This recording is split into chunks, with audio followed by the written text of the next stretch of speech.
Airbus aircraft के बहुत से पार्ट्स को बेलुगा नामी कार्गो प्लेन में डालकर ट्रांसपोर्ट किया जाता है।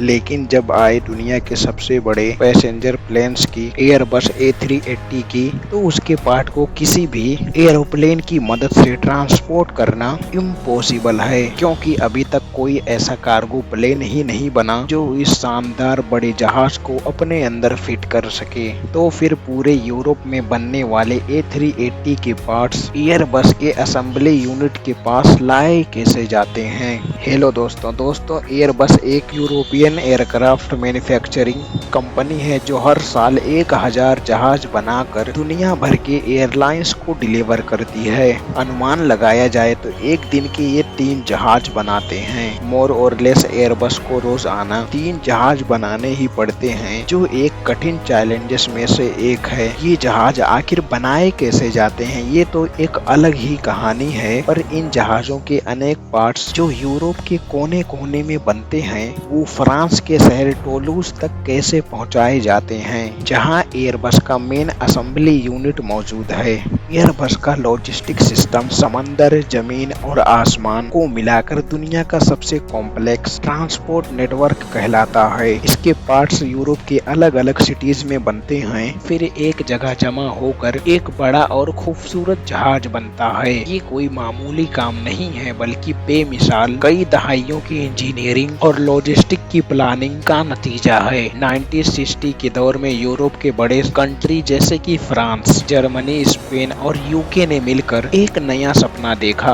अमेरिकन एयरक्राफ्ट मैन्युफैक्चरर बोइंग की कंपटीशन में आना। उनका मकसद था एक ऐसी अलायंस बनाना जो बड़े कमर्शियल एरोप्लेन तैयार कर सके। लेकिन इस पार्टनरशिप का एक सबसे बड़ा मसला था। एयरबस की 11 प्रोडक्शन साइट्स यूरोप के अलग अलग कंट्रीज में फैली हुई हैं। हर साइट की अपनी एक खास एक्सपर्टीज है और हर जगह एक स्पेसिफिक सेक्शन तैयार होता है। मिसाल के तौर पर जर्मनी के जेमबर्ग में टेल सेक्शन बनाए जाते हैं, फ्रांस के शहर नजेर में सेंट्रल कंपार्टमेंट और नोज सेक्शन, इंग्लैंड के शहर बॉटम में विंग्स, जबकि स्पेन के शहर कार्डिस में टेल बनने का फैक्ट्री मौजूद है। जब इन तमाम फैक्ट्रीज में जहाज के जरूरी पार्ट तैयार हो जाते हैं, तो अब शुरू होता है एक नया चैलेंज, क्योंकि फुटबॉल फील्ड जैसे बड़े पार्ट्स फ्रांस के शहर टोलूस में भेजे जाते हैं, जहां एयरबस का असेंबली यूनिट मौजूद है। शुरुआत में जब एयरबस के जहाजों की डिमांड कम थी, तो उन्होंने ट्रक्स और शिप्स का इस्तेमाल किया। ये एक स्लो प्रोसेस था और पार्ट की डिलीवरी में महीनों लग जाते थे। लेकिन जब डिमांड बढ़ती गई तो महीनों का इंतजार अब कंपनी की ग्रोथ में रुकावट बन बैठा, खास तौर पर जब उन्हें रोजाना 3 जहाज तैयार करने हो।